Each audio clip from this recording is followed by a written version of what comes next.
Gesehen, dass das leuchtet? Deine Ohren hier? Ja, ne? Super.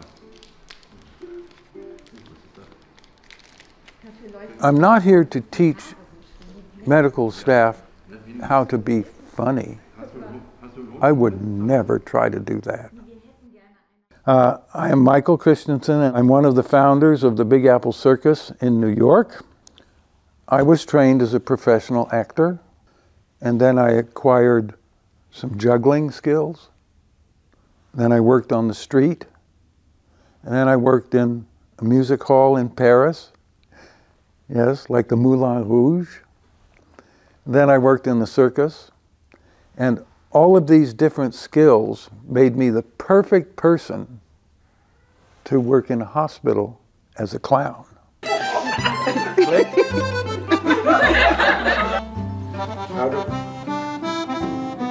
How do I put this on? Oh, no. Yeah.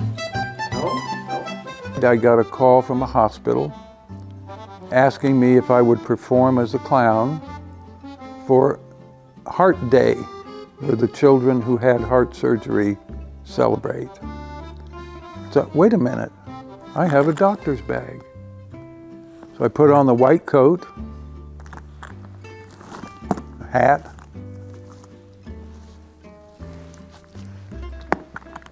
took my brother's doctor's bag, filled it with bubbles and toys, and in the spring of 1986, I performed at Baby's Hospital, Columbia Presbyterian Medical Center in New York, and it felt like home. Now, I wish I could claim the credit for this, but it was a doctor at the end of our 20-minute show, Dr. Michael Katz, who said, "I wonder if there's a way of bringing this kind of fun to the children on an ongoing basis." So you see it, the original idea came from a doctor. I was auditioning people to be clowns with us in the hospital. And an associate professor of nursing at NYU College of Nursing in New York introduced herself to me and said, "You see those two young people over there in the purple shirts?" "Yes." "Those are nurses in training, and this is one of our training facilities. Whenever I have trainees here and I see your clowns working, I tell them, I say, go watch the clowns and learn."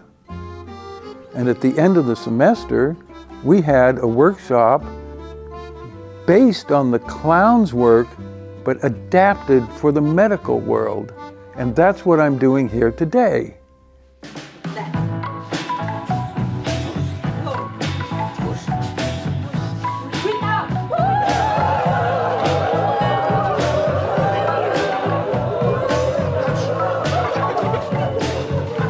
I'm not here to teach medical staff how to be funny. I would never try to do that. What I'm here to do is to get medical staff to actually support what they already know. The reason they came into the profession is because they care about people. They care. However, in the list of things that they have to do, the stress that they work under, talk about stress with Corona, the psychological stress of dealing with patients and everything that that means. Oftentimes, it's easy to forget why you came into the profession to begin with.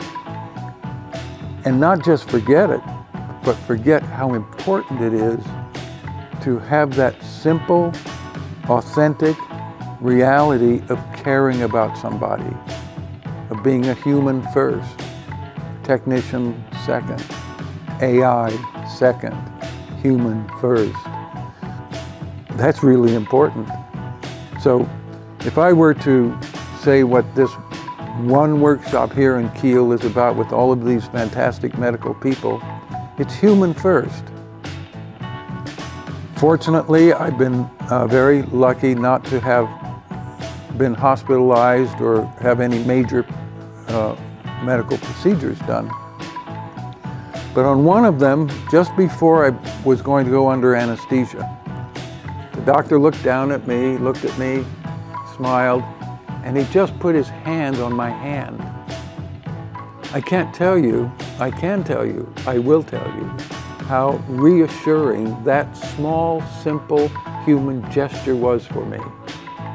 And really, I'm going to be having a lot of fun with everybody. We're going to be playing lots of games. There's going to be humor. There's going to be laughter.